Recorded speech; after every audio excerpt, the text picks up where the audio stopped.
Help me to reach 2,000 subscribers. The call came at 2:37 a.m. Her name lit up my phone, but she wasn't calling. It was a message. Sorry, I crashed at Olivia's. Don't wait up. I stared at the screen, my pulse thudding in my neck. She'd gone to her office party, the one she'd been dreading, the one she said would be boring, all coworkers and cheap wine. Yet here I was, lying in bed alone, while she was still out, hours after promising to be home by midnight. Something inside me shifted. It wasn't rage. Not yet. It was that crawling unease, the kind that whispers you already know the truth but can't bear to admit it. I tried calling. Once, twice, straight to voicemail. The silence in our house felt heavier than it ever had. Her perfume still lingered in the air from when she got ready earlier. Something floral, something new. She'd bought that dress last week. Said it was for client dinners. Funny how she hadn't worn it to a single one until tonight. By 3 a.m., I couldn't sit still. The image of her laughing at some table, leaning too close to someone else, burned behind my eyes. I tried to shake it off. Don't be paranoid, James. She's loyal. You're just tired. But paranoia doesn't feel like this. Feels like knowing. Morning came like a cruel trick. I must have dozed off because sunlight was spilling across the bed when I heard the front door unlock. Hey, she said softly, setting her purse down like a guilty child sneaking in after curfew. I didn't answer, just watched her from the couch. Her hair was messy, her eyeliner smudged, her smile forced. You didn't have to wait up. I didn't, I said, my voice flat.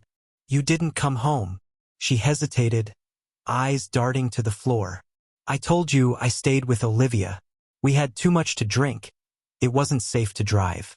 Olivia? I asked. The same Olivia who left the party early because her kid was sick? Her mouth opened, then closed. A beat of silence hung between us, sharp as glass. Maybe I got mixed up, she stammered. I meant, Emily. I stayed with Emily. I smiled. A slow, bitter twist of a smile that even I didn't recognize. Emily, who posted a story at 1:15 a.m. from home, cuddling her cat?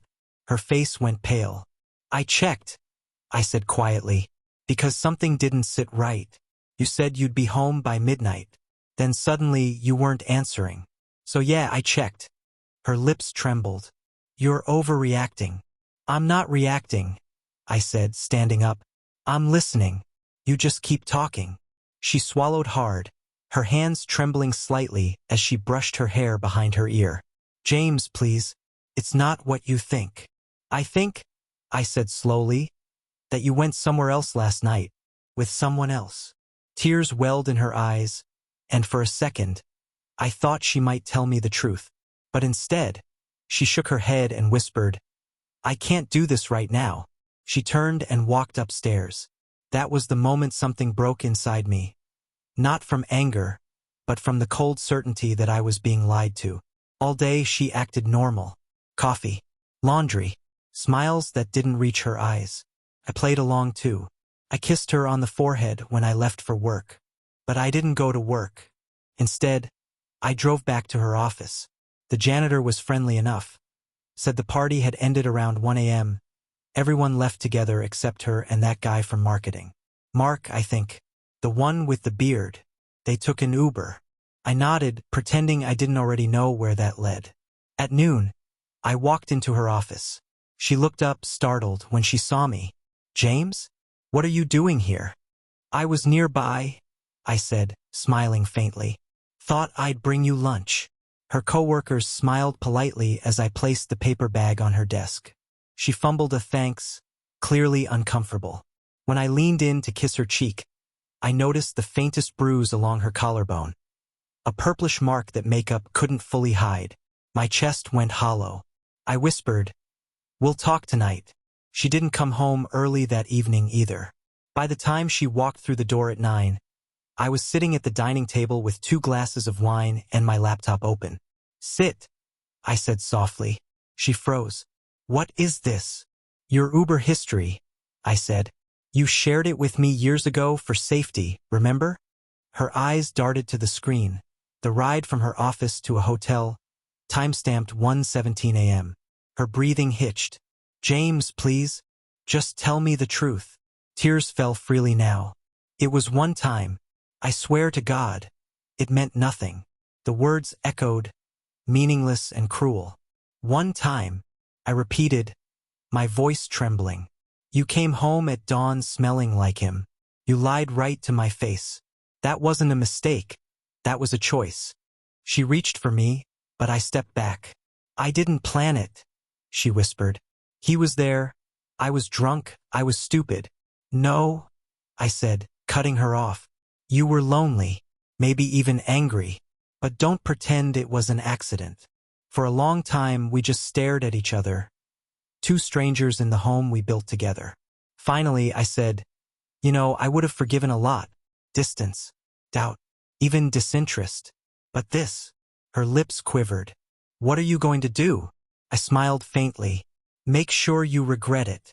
The next morning, I sent an email to her company's HR department. Polite, professional, containing screenshots of hotel receipts and timestamps. Her lover, Mark, was married too.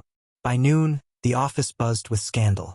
By evening, she was packing her things into a box, mascara streaking her face. When she came home, she threw the box onto the floor. You ruined my life.